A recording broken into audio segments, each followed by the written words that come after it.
সূর্যটা মাথার কাছে চলে আসবে সেদিন। ফিল করতেছেন তো? চিন্তা করতেছেন যে ওই দিনটার সম্মুখীন আমরা হতে যাচ্ছি। ইমানদার বলে যদি দাবি করেন, ওই দিনটার ভয় অন্তরে থাকার দরকার আছে না নাই? সূর্যটা মাথার কাছে চলে আসবে, কই যাব আমরা? যাব কই? কে বাঁচাবে আমাদের? কই যাব এত মানুষ আমরা সেদিন? সূর্যটা মাথার কাছে চলে আসবে ভাই সেদিন। সূর্যের প্রচন্ড তাপে মাথার মগজগুলো ভাতের মাড়ের মতো গলে গলে নাকের ছিদ্র আর কানের ছিদ্র দিয়ে বেয়ে বেয়ে পড়বে। জিহ্বাটা তৃষ্ণায় বেরোতে বেরোতে নাভি পর্যন্ত এসে ঝুলে থাকবে কুকুরের মতো, ক্লান্ত, শ্রান্ত, ঘর্মাক্ত, পেরেশান।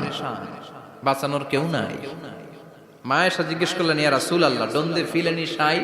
Nobody belong any garment in their body, no dress in their body. তাদের দেহে কোনো ড্রেস নাই, পোশাক নাই। নবী রে, এতগুলো মানুষ উলঙ্গ, লজ্জা লাগবে না?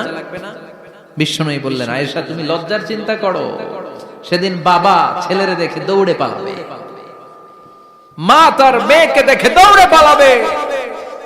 সেদিন পীর সাহেব মুরিদের পরিচয় দিবে না, মুরিদ পীর সাহেবরে চিনবে না, নেতা কর্মীরে চিনবে না, কর্মী নেতারে চিনবে না, বাবা তার কলিজার টুকরা ছেলেরে চিনবে না। একটু মিলায় নেন নিজের সাথে। যাদের ছোট্ট ছেলে মেয়ে আছে, চিন্তা করেন যে আমার মেয়েটারে দেখে আমি চিনবো না, ধাক্কা মেরে আমি আরেক দিকে চলে যাব।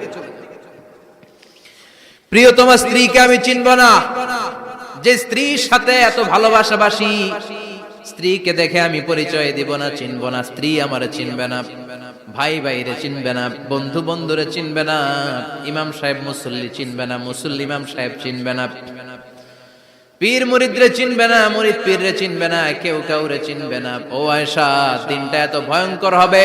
বাঁচাও বাঁচাও, ইয়া নফসি ইয়া নফসি বলে একবার ওই বিপদের দিনে মানুষ যে আকাশের দিকে এরকম তাকাবে, কার গায়ে জামা আছে কার গায়ে জামা নাই, ওই কথা মুহূর্তের মধ্যে ভুলে যাবে রে আয়েশা। ওই চিন্তাই তো আসবে না। জামার চিন্তা তো অনেক পড়ে। কথা কন, দাড়ি পাল্লা দিয়ে কি মাপে? লাউ মাপে।